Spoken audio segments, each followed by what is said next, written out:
Bagi para santri di pondok pesantren, mungkin sudah tidak asing lagi dengan huruf pegon.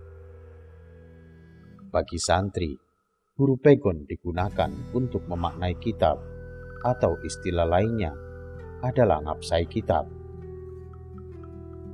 Namun untuk orang awam, mungkin masih banyak yang tidak tahu bahwa tulisan pegon yang menggunakan huruf Arab itu ternyata ketika dibaca berbahasa Jawa, Melayu atau lainnya. Lalu bagaimana sejarahnya penggunaan huruf pegon ini? Anda sedang tergabung dengan Tinta Pena di Anong TV. Bagi Anda yang baru bergabung dengan kanal ini, silakan bantu perkembangan kanal ini dengan menekan tombol subscribe, like, dan share. Serta jangan lupa untuk meninggalkan pesan di kolom komentar. Terima kasih dan selamat menyaksikan.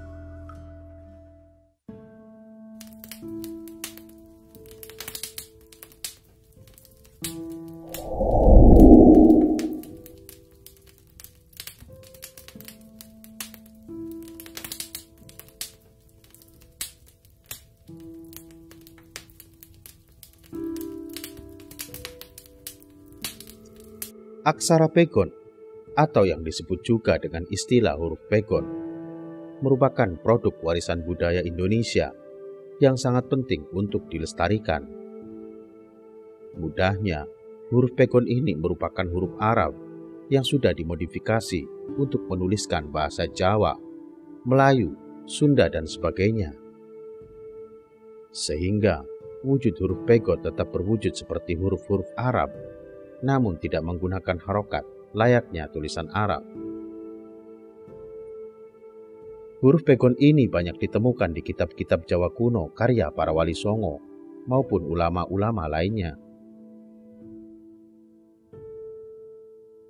Pegon berasal dari kata bahasa Jawa, yaitu pego yang artinya menyimpang. Karena huruf pegon dianggap menyimpang dari pakem penulisan Arab, sebab tidak menggunakan harokat, melainkan menggunakan huruf vokal.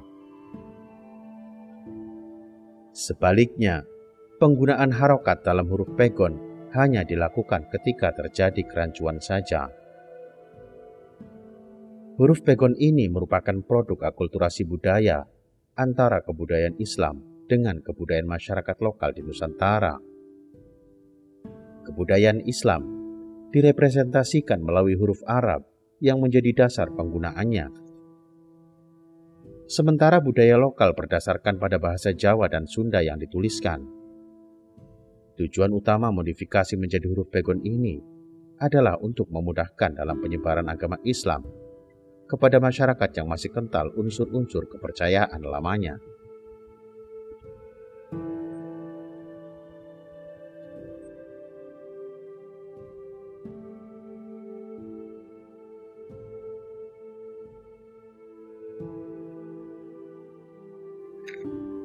Modifikasi ini oleh banyak pakar dinilai sebagai kecerdikan karena berhasil mengolah aksara Arab yang dianggap suci hingga mudah dipahami oleh masyarakat non-Arab.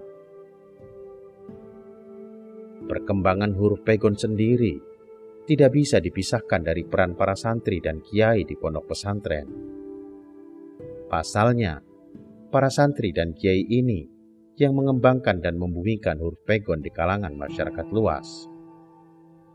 Meski demikian, keberadaan huruf pegon sendiri diduga sudah ada sejak awal dakwah Islam masuk ke Nusantara.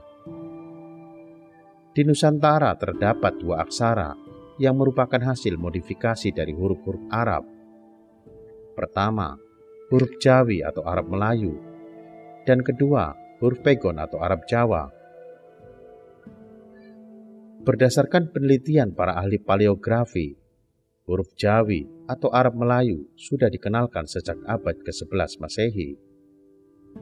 Buktinya, terdapat pada prasasti Leran yang berupa batu nisan yang bertuliskan seorang anak perempuan yang bernama Maimun di Jawa Timur yang berangkat tahun 1082. Sementara, huruf pegon sendiri belum ada data pasti kapan mulai berkembang di tanah Jawa. Namun ada 3 pendapat yang mengemukakan tentang mulai berkembangnya huruf pegon ini, yaitu huruf pegon muncul sekitar tahun 1400 dan digagas oleh Sunan Ampel atau Raden Rahmat. Pendapat kedua mengatakan huruf pegon muncul pada abad ke-18 sampai 19 Masehi, yaitu dari karya beberapa ulama seperti Kiai Haji Ahmad Rifai tahun 1788 sampai 1878, Kiai Haji Soleh Darat tahun 1820 sampai 1903 dan sebagainya. Sementara pendapat ketiga mengatakan bahwa huruf pegon digagas oleh Syarif Hidayatullah atau Sunan Gunung Jati dari Cirebon.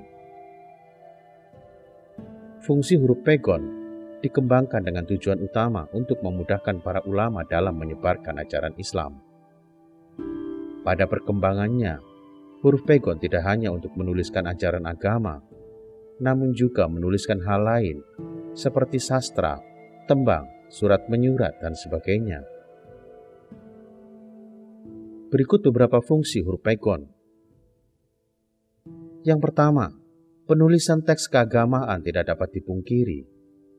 Pengembangan huruf pegon sangat erat kaitannya dengan kegiatan dakwah Islam. Maka tidak heran, banyak karya-karya keagamaan dari para ulama zaman dulu yang ditulis dengan menggunakan huruf pegon. Salah satu karya yang menggunakan huruf pegon adalah kitab Tasriha Al-Muhtaj yang ditulis pada tahun 1900 Masehi. Berikutnya, huruf pegon digunakan untuk menulis teks-teks sastra di masa lalu. Beberapa karya sastra yang dituliskan dengan huruf pegon antara lain Layang Carios Samud Kagungan Keraton Kacirbonan, Carub Kandat Carang Status, Wawasan Bujang Genjong, dan lain sebagainya.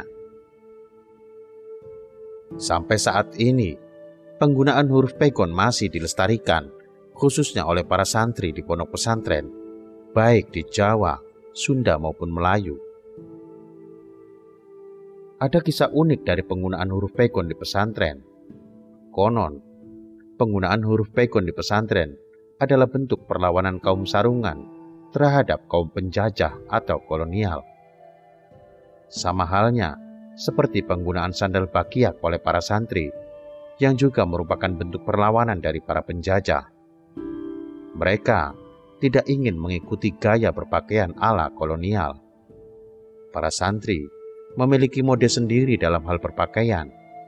Misalnya, mengenakan kopiah hitam, sarung, bakiak, dan tentu huruf pegon sebagai media pengajaran ilmu di dalamnya. Demikian kisah mengenai sejarah dari huruf pegon. Sampai jumpa di kisah-kisah selanjutnya, hanya di Anong Anong TV. Salam Meduluran.